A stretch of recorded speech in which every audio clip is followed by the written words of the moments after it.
Olá, galera querida, tudo bem aí com vocês? Aqui é o professor Robertson, seu professor de História. Espero que estejam todos bem aí nesse momento complicado aí de pandemia, mas vamos lá para a nossa aula de História. Então, nas últimas semanas, nós estudamos aí sobre o mundo medieval, falamos sobre o mundo do Renascimento e vimos aí que, principalmente durante a Idade Média, a instituição mais importante foi a Igreja Católica. A Igreja Católica foi a instituição dominante aí durante toda a Europa Ocidental.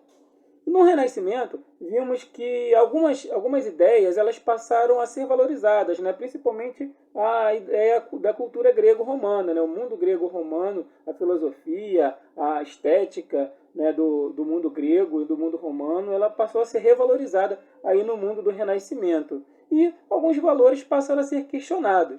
E um dos valores que passaram a ser questionados aí nessa ideia aí do Renascimento foi os dogmas da Igreja Católica, as ideias da Igreja Católica. Então, a partir desse questionamento, né, surgiu uma nova igreja, né, e uma nova forma de estabelecer uma relação entre o homem e Deus. E né, essa reforma, essa ideia, essa ruptura, ela foi batizada aí de Reforma Protestante. E é o tema da nossa aula de hoje. Vamos lá? Então, vamos embora.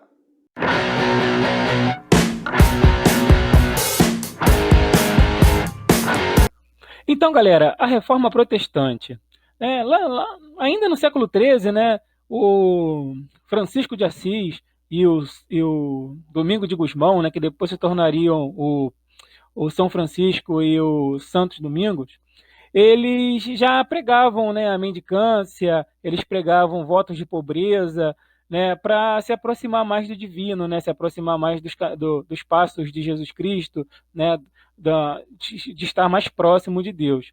Mas, ainda no século XV, né, a igreja, né, ainda estava muito distante disso. Né, principalmente os membros do alto clero, né, viviam no luxo, na riqueza. A Igreja Católica, né, passou a ser a instituição, né, mais rica da Europa na época, né, principalmente através da aquisição de terras. Né, e uma das principais críticas, né, que faziam, né, ao alto clero estava relacionado ao comércio de indulgências, né? Ou seja, a venda do perdão. Então, né, os clérigos, né, principalmente o alto clero, né, os padres, né, o bispo, né, os cardeais, eles, né, acumulavam cada vez mais riqueza e viviam num luxo que era muito diferente, né, do que se encontrava aí na sociedade, né, as pessoas muito pobres, muito humildes, enquanto a igreja aí, né, vivia no luxo. Então, né, é a crítica, né, dos homens do Renascimento, né. Dessa forma aí, o primeiro a romper com os dogmas do catolicismo foi o monge agostiniano chamado Martinho Lutero. Para Martinho Lutero, né, apenas a fé levava aí a salvação. Né? De acordo com ele, desde o nascimento já estava definido, né, se cada um de nós, né, deveria ser salvo ou não. Isso significa que nenhum gesto, né, poderia alterar essa vontade divina.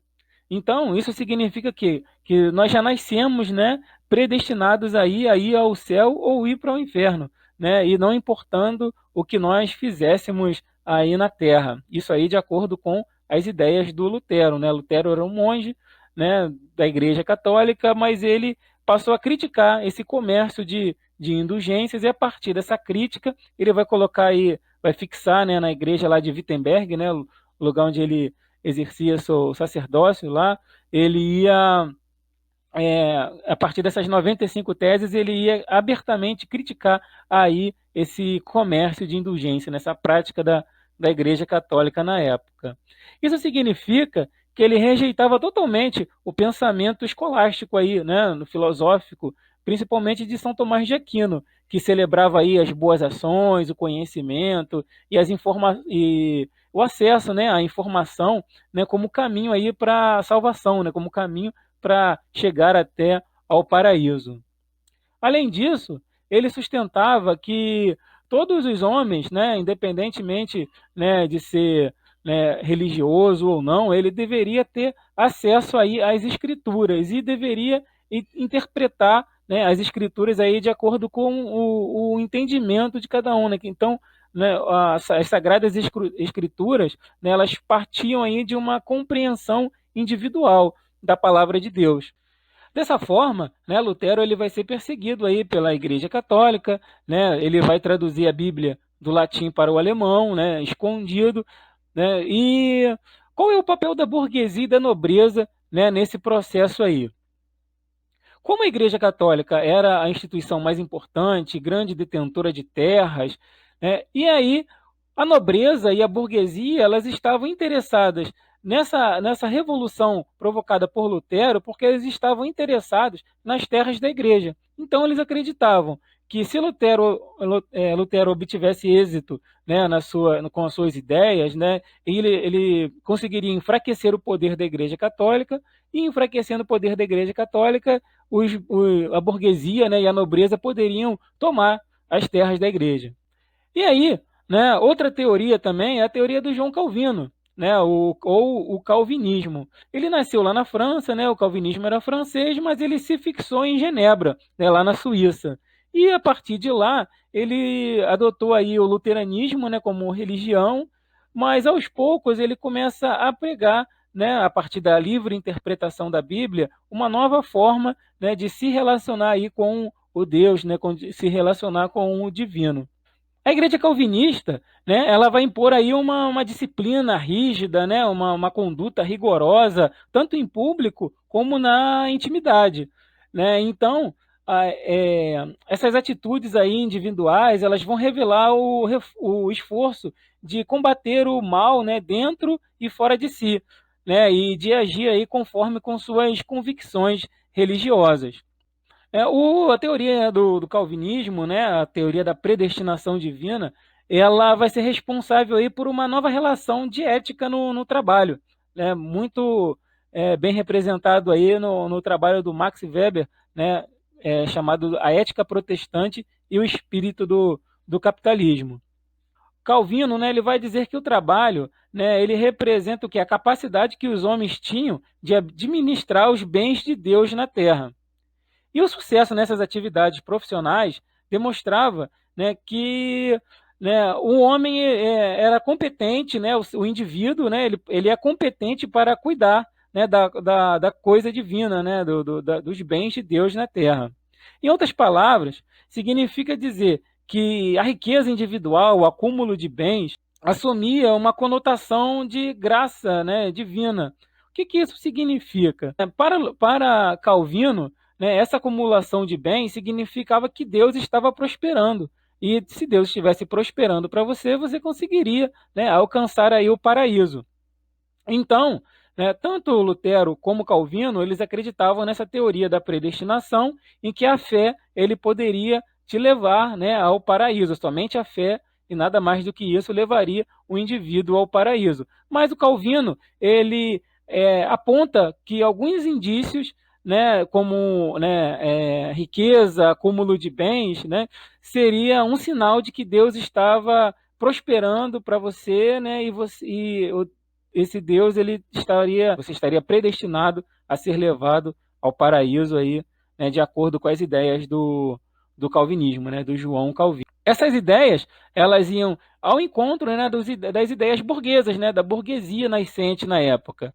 Porque o catolicismo, ele proibia o lucro, né, ele proibia, né, o comércio e a prática de comércio com a obtenção de lucro. A igreja calvinista, né, ela faz ao contrário, né, ela promove, né, esse acúmulo de riquezas, esse acúmulo de bens, ela diz que o lucro ele é favorável, né, então, né, foi uma igreja, né, criada com os valores burgueses. Já a igreja anglicana, ela vai ocorrer de forma diferente, porque o rei, lá o Henrique VIII, ele desejava se separar, né, ele não conseguia ter um filho, um herdeiro, e ele desejava se separar e casar com a Ana Bolena, né, com o objetivo aí de ter um filho legítimo e esse filho ser o seu sucessor aí na Inglaterra, né, como rei da Inglaterra. Mas a igreja proibia a separação, a igreja proibiu a separação do rei Henrique VIII. Então, o que, que ele fez? Ele se separou da igreja e fundou aí a Igreja Anglicana.